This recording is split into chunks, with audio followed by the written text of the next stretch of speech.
Assalamualaikum warahmatullahi wabarakatuh. Perkenalkan, nama saya Febrina Alisa Dewi dari Program Studi Akuntansi Fakultas Ekonomi dan Bisnis Universitas Buana Perjuangan Karawang.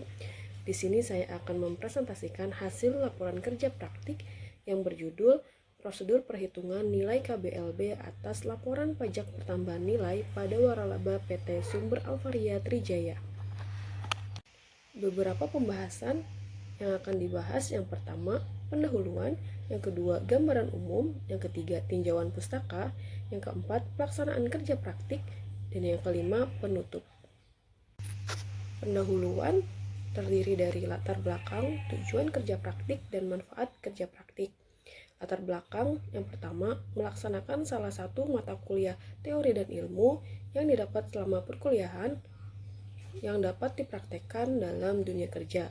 Yang kedua, pajak pertambahan nilai merupakan salah satu jenis pajak yang dikenakan atas barang dan jasa yang mengalami pertambahan nilai. Pada tahun 1985, pajak pertambahan nilai mulai ada di Indonesia, sehingga kewajiban seorang wajib pajak adalah melaporkan usaha, melakukan pemungutan, melakukan penyetoran, dan melakukan pelaporan pajak pertambahan nilai atas pembelian barang mewah sesuai dengan ketentuan undang-undang yang berlaku. Kedua, pajak pertambahan nilai kurang bayar, artinya pengusaha kena pajak harus menyetorkan nilai kurang bayar ke kas negara. Yang ketiga, pajak pertambahan nilai lebih bayar, artinya pengusaha kena pajak dapat mengkompensasikan nilai lebih bayar pada masa pajak bulan berikutnya. Selanjutnya terdapat tujuan kerja praktik. Yang pertama, menambah pengetahuan, mengasah keterampilan, dan melatih untuk menjadi tenaga kerja yang profesional, yang ahli dalam bidangnya, terkhusus pada bidang akuntansi perpajakan.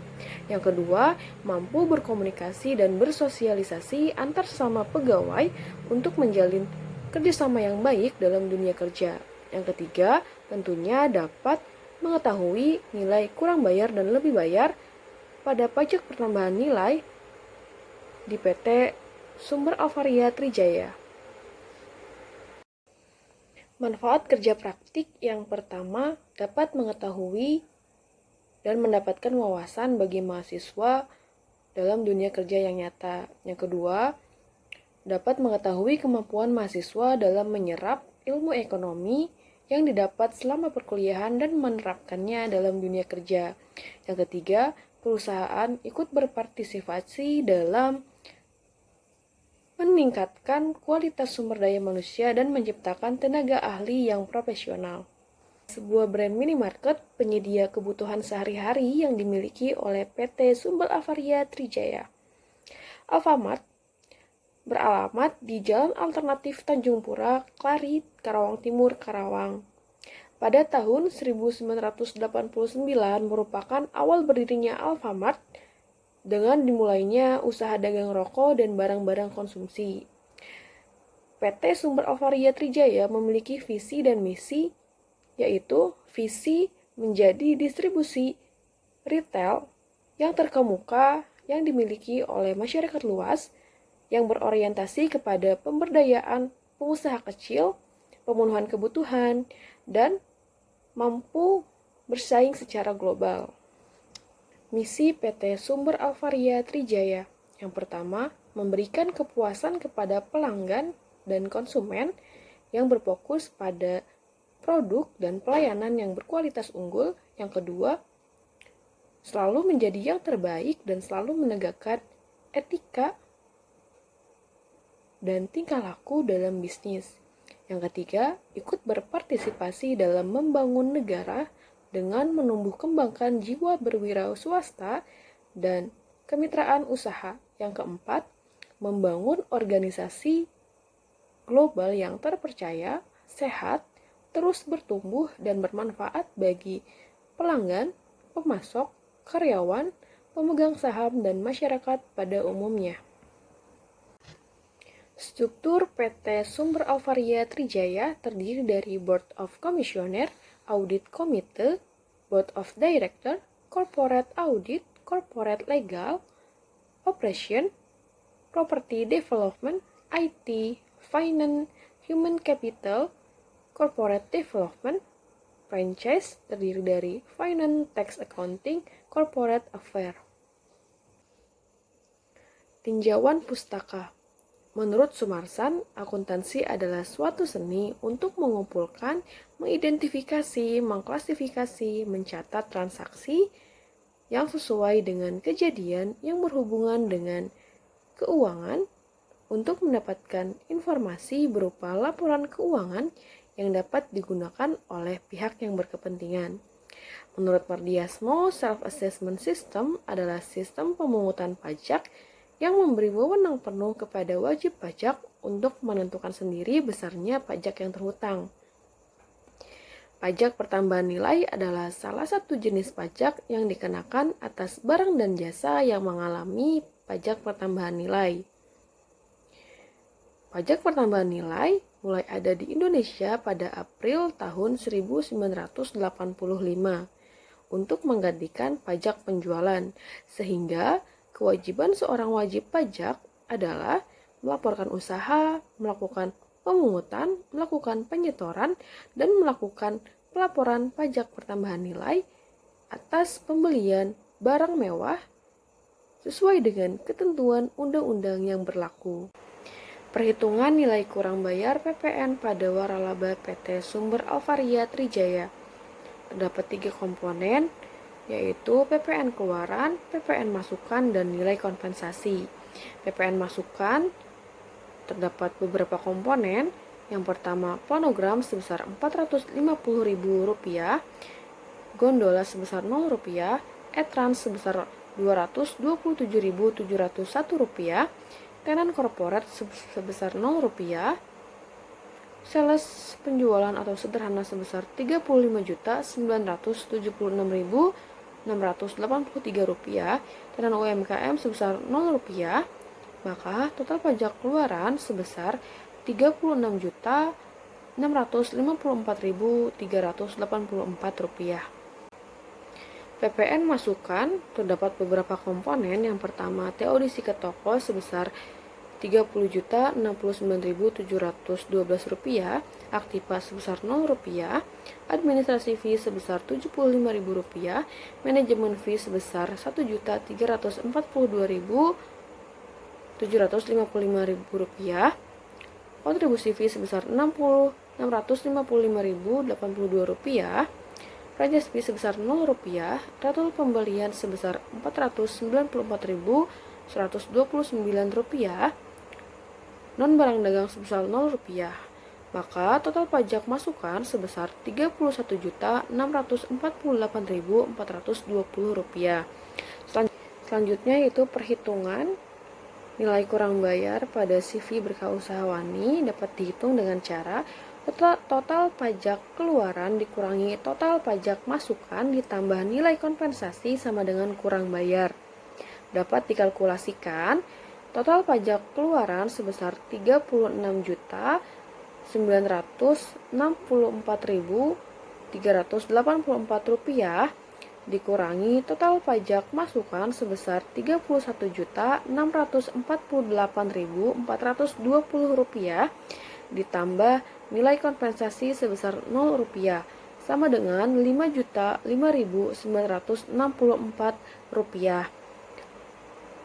Dapat disimpulkan bahwa CV berkeusahawani mengalami kurang bayar sebesar Rp5.005.964. Dengan catatan nilai tersebut harus dibayarkan ke kas negara. Perhitungan nilai lebih bayar PPN pada waralaba PT Sumber Alvaria Trijaya. Terdapat PPN keluaran, PPN masukan, dan nilai kompensasi. PPN keluaran terdiri dari planogram sebesar Rp450.000, gondola sebesar Rp0, e-trans sebesar Rp125.134, tenan korporat sebesar Rp0, sederhana atau sales penjualan sebesar Rp28.804.263, tenan UMKM sebesar Rp0, maka total pajak keluaran sebesar Rp29.379.397. PPN masukan terdiri dari TODC ke toko sebesar Rp21.988.602, aktiva sebesar Rp0, administrasi fee sebesar Rp750.000, manajemen fee sebesar Rp1.221.806, kontribusi fee sebesar Rp347.385, ratur pembelian sebesar Rp785.844, maka total pajak masukan sebesar Rp22.846.949. Selanjutnya, nilai kompensasi pada CV Arta Langgeng Abadi sebesar Rp700.314.441. Nilai tersebut didapatkan dari pajak sebelumnya.